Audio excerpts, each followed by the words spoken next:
A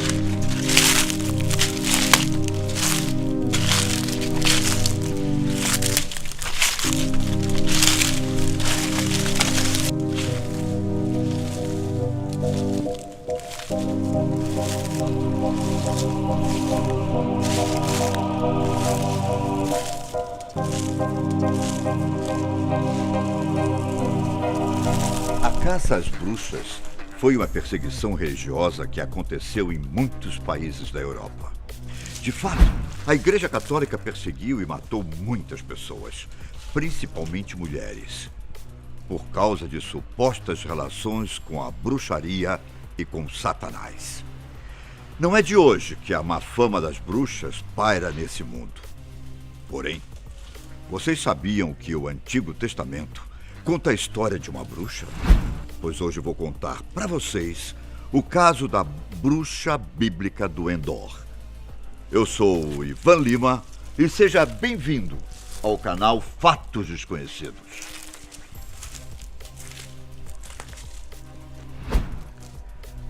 Antes de ir direto ao assunto, eu gostaria de fazer um questionamento. Para você, o que é uma bruxa? No imaginário popular, as bruxas são mulheres antiquadas, com um nariz grande, que têm envolvimento com magia negra. No mundo antigo, estudiosos determinam que o termo usado para denotar bruxa e feitiçaria eram ambos masculinos e femininos.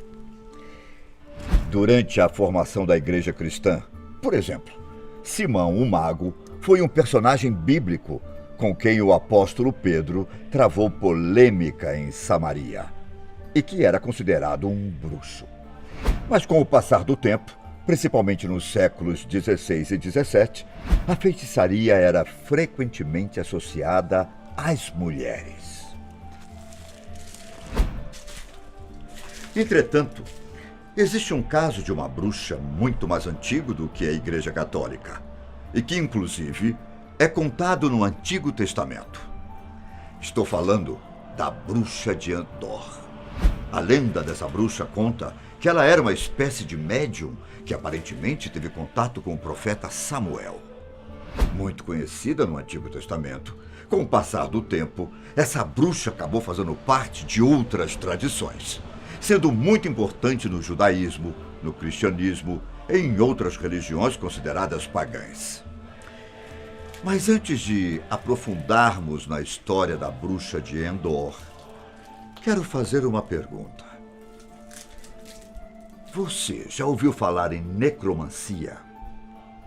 Para quem não sabe, necromancia é a prática de adivinhação do futuro, ao fazer comunicação com os mortos. Considerado uma categoria de arte negra, a necromancia é muito usada por bruxas, magos, ocultistas e adivinhos.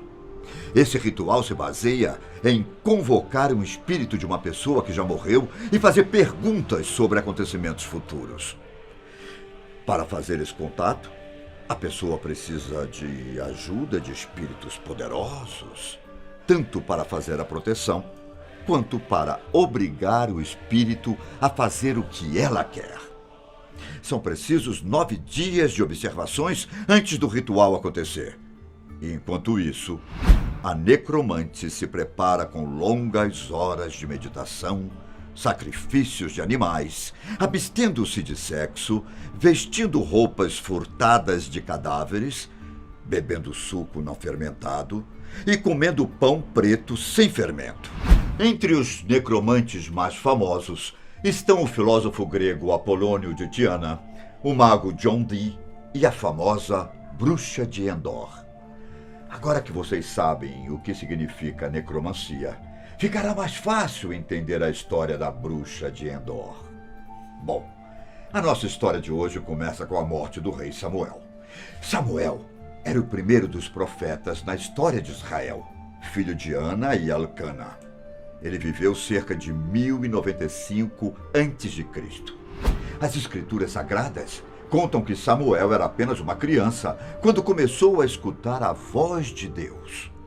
Samuel cresceu na presença de Deus e toda Israel tinha conhecimento de que ele era um dos escolhidos pelo Criador.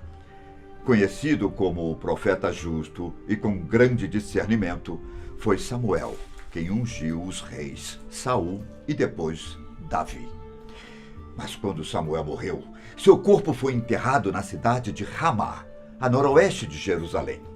Com isso, Israel tinha um novo rei, Saul.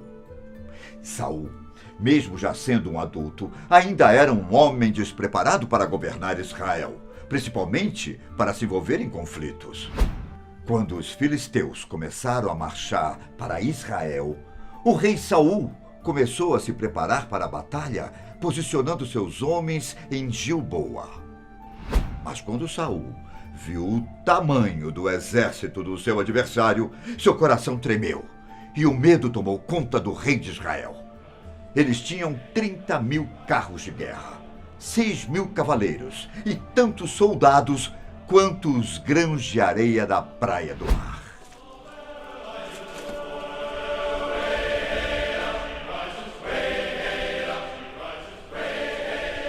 Saul, então, buscou o conselho de Deus. Ele precisava ter o conhecimento da melhor escolha a se fazer naquele momento. A resposta de Deus não veio, nem por sonho e nem por profetas. Deus estava em silêncio e Saul em desespero. O rei de Israel então resolveu usar todas as estratégias para conseguir conselhos e ordenou que achassem alguém que tivesse o poder de falar com os mortos.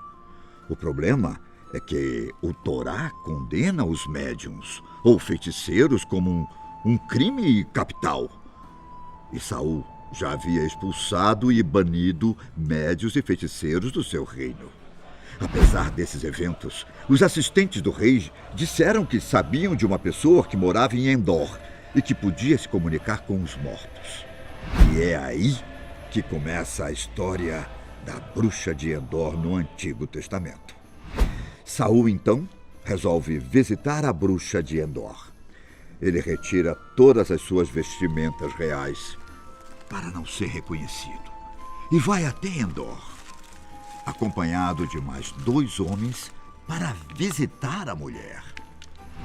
Já na casa da bruxa, Saul começa a relatar o que estava acontecendo e explica por que precisava invocar o espírito de Samuel. Samuel queria que a bruxa de Endor fizesse contato com Samuel, o profeta citado que já havia deixado esse plano. Bom, isso de fato acontece, mas muitas questões são levantadas em relação à aparição de Samuel. O espírito primeiro reclama de estar sendo perturbado. Durante a sessão, Saul pergunta para o médium: "O que você vê?" A bruxa responde o seguinte: "Eu vejo um ser divino saindo do chão." Saul então questiona como ele se parece. E a bruxa faz uma descrição vaga, dizendo o seguinte: "Um velho está chegando. Ele está envolto em um manto." Como Saul estava completamente desesperado por conselhos divinos, ele rapidamente demonstra isso para Samuel, mostrando que estava convencido de que seu espírito realmente estava presente naquele lugar. De certa forma, a texto bíblico tenta fazer com que nós acreditemos que a mulher realmente evocou o espírito de Samuel. Porém, muitos religiosos questionam como Deus poderia permitir que um profeta manifesta-se através de uma bruxa. Existe a possibilidade de entendermos de outra maneira. Uma explicação para isso é que Deus interveio nessa situação para que Samuel aparecesse. Seja ela apenas uma ilusão ou o verdadeiro espírito do profeta morto. Suas palavras são precisas, mas não exatamente o que Saul queria escutar. O espírito de Samuel diz que o exército israelita será vencido na próxima batalha e que ele e seus filhos vão morrer no dia seguinte. Saul ficou acabado com as palavras ditas por Samuel. Ele se jogou no chão. Estava sem forças, pois tinha passado o último dia sem comer nada. A bruxa de Endor viu o estado deplorável de Saul e como ele se encontrava, e disse o seguinte: "Olha, tua serva te obedeceu. Arrisquei minha vida e fiz o que me ordenaste. Agora, por favor, ouve tua serva e come um pouco para que tenhas forças para seguir teu caminho. Saul se recusou a comer, mas seus homens insistiram e ele os atendeu. A bruxa de Endor matou um bezerro gordo que fazia em casa e fez um pão sem fermento. Os alimentos foram servidos a Saul e depois da refeição, eles partiram da casa da bruxa. O fim de Saul. Existem duas versões sobre a morte do rei de Israel. Uma diz que ele se matou usando sua própria espada. A outra diz que Saul foi morto por uma amalequita. A versão mais confiável diz que Saul realmente tirou sua vida, sendo uma tentativa de usurpar a soberania de Deus sobre a vida humana.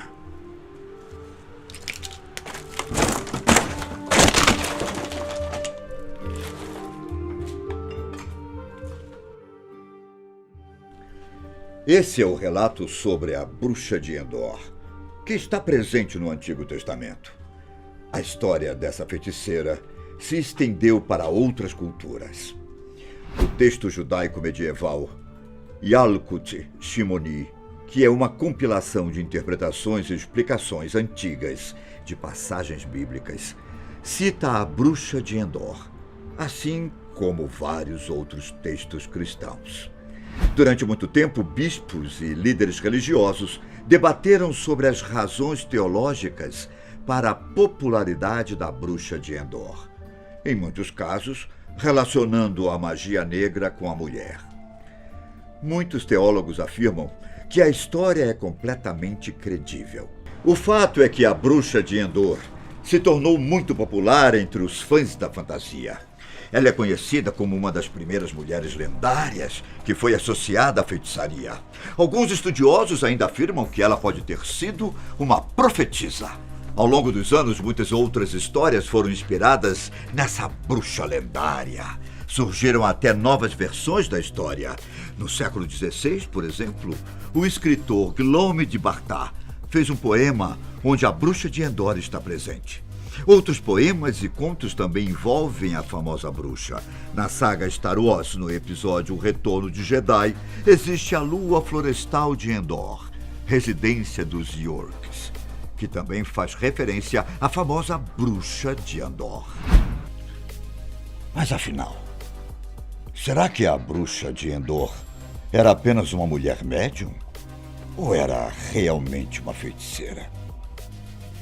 Talvez a gente nunca descubra a verdadeira história dessa mulher. Por hoje é isso, meus amigos. Mas nos encontramos no próximo vídeo da Fatos Desconhecidos. Tchau!